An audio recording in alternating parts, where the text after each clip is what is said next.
Shri Venkateswara gold తాకట్టులో ఉన్న మీ బంగారాన్ని విడిపించి కొనబడును.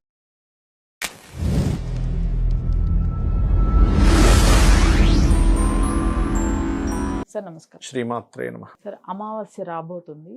ఈ అమావాస్యకి ఏమైనా ప్రభావం ఉండబోతుందా? అలానే అమావాస్య రోజు కొన్ని పూజలు చేస్తే కొన్ని ప్రత్యేక ఫలితాలు ఉన్నాయి అని కూడా అంటారు. అసలు నిజమేనా సార్? అవి ఎలాంటి ఫలితాలు, ఎలాంటివి చేస్తే ఆ ఫలితం వస్తుంది?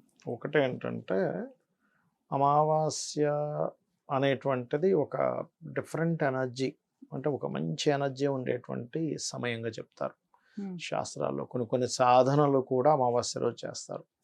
అయితే అమావాస్య రోజు చేసే ఒక ప్రక్రియ జాతకుడి యొక్క జీవితాన్ని మారుస్తుంది కంప్లీట్గా. ఏమిటది? ఎందుకు అంటే అమావాస్యకి నెగటివ్ ఎనర్జీస్ ఎక్కువగా ఉంటాయి చెప్పాలంటే.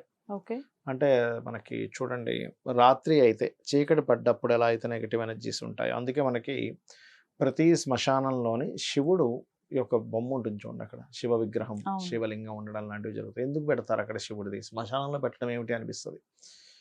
ఒకానొక సమయంలో ఈ చీకటి పడితే ఈ ప్రేత సంబంధించినవన్నీ కూడా జనారణ్యంలోకి వచ్చి అందరినీ ఇబ్బంది పెడుతుంటాయి.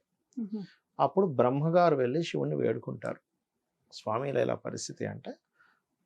శివుడు వెళ్ళి శ్మశానంలో ఉండి సాయంత్రం అవ్వగానే నృత్యం చేస్తాడు తెల్లారి వరకు. ఈ గణాలన్నీ చుట్టూ ఆయన నృత్యం చూస్తూ కూర్చుంటారు.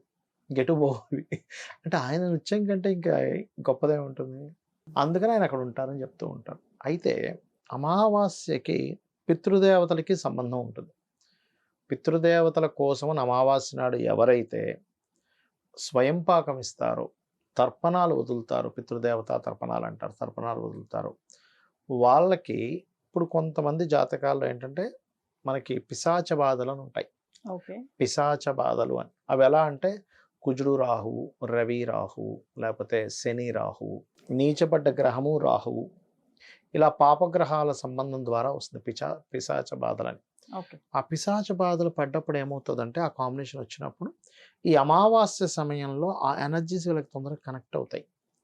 ఇవి కనెక్ట్ అయినప్పుడు వాళ్ళ లైఫ్ ఎలా ఉంటుందంటే, ఏది కలిసి రాకపోవడం, ఏది చేసినా ఎంత ప్లానెడ్గా, ఎంత నిజాయితీగా, ఎంత పర్ఫెక్ట్గా, ఎంత పక్కడబందీగా చేసినా ఏదో ఒకటి దెబ్బతింటూ ఉంటుంది. మీరు చూడండి, కొంతమంది లైఫ్లో అలా ఉంటుంది. కొంతమందికి ఏ ప్లానింగ్ ఉండదు, అలా వెళ్ళిపోతాడు, అలా సక్సెస్ అయిపోతాడు. ఆరోగ్యం బాగోపోవడం, ఇంట్లో ఉన్న వాళ్ళతో ఎప్పుడు ఏదో గొడవ, ఇంట్లో ఉన్న వాళ్ళందరికీ ఏదో ఒక అనారోగ్యం, ఇవన్నీ ఇలాంటి విషయాలన్నీ వీళ్ళకి అవుతూ ఉంటాయి లైఫ్లో. ఏమిటి అర్థం కాదు, అందరూ బాగానే ఉన్నారు. ఇక్కడ ఏమైపోద్దంటే, చిచి లోకం మంచిగా ఉంటే కరెక్ట్ కాదు, మనం కూడా అందరిలాగా నెగిటివ్గా ఉండాలి, నిజాయితీగా ఎందుకు ఉండాలని నెగిటివ్లో కూడా వెళ్ళిపోద్ది మైండ్ అసలు. ఎందుకంటే ఇదంతా కూడా మన లోపల మనకి తెలియకుండానే ఒక పిశాచ బాధ ఎనర్జీ అనేది కనెక్ట్ అయింది. ఒక డైమెన్షన్స్లో ఉండేటువంటి ఎనర్జీస్కి సేమ్ డైమెన్షన్స్లో ఉండేటువంటి ఎనర్జీతోనే దాన్ని తొలగించేది సాధ్యమవుతుంది. ఇప్పుడు ఎలా అయితే మనకు ఫోన్ చేశారు ఎవరో, మనకు సిగ్నల్స్ ఒక డైమెన్షన్స్లో ట్రావెల్ అవుతాయి, ఏరోప్లేన్ సిగ్నల్స్ ఒక డైమెన్షన్లో ట్రావెల్ అవుతాయి, అంటే ఒక దీంట్లో. అలా ఈ పిశాచాలు, ఈ ఆత్మలు, పితృదేవతలంతా ఒకే డైమెన్షన్. ఎప్పుడైతే మనం పితృదేవతలకు తర్పణాలు వదులుతామో, యాక్చువల్గా రోజు తర్పణం వదలాలి పితృదేవతలకి, ఇలా వదులుతారు పూజ అయిపోయాక.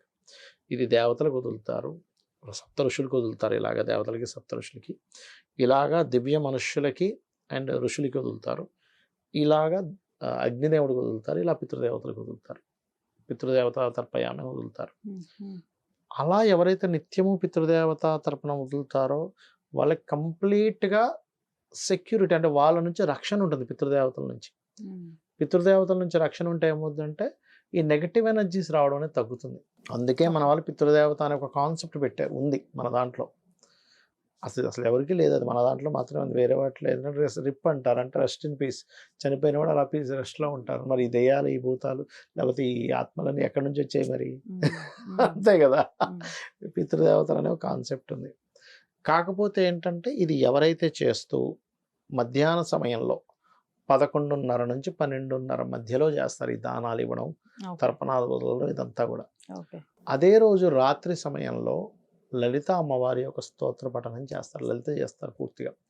లలితా సహస్రనామాలు ఎంత గొప్పవంటే చూడ్డానికి అవి నామాల్లా కనిపిస్తాయి చాలా సింపుల్గా.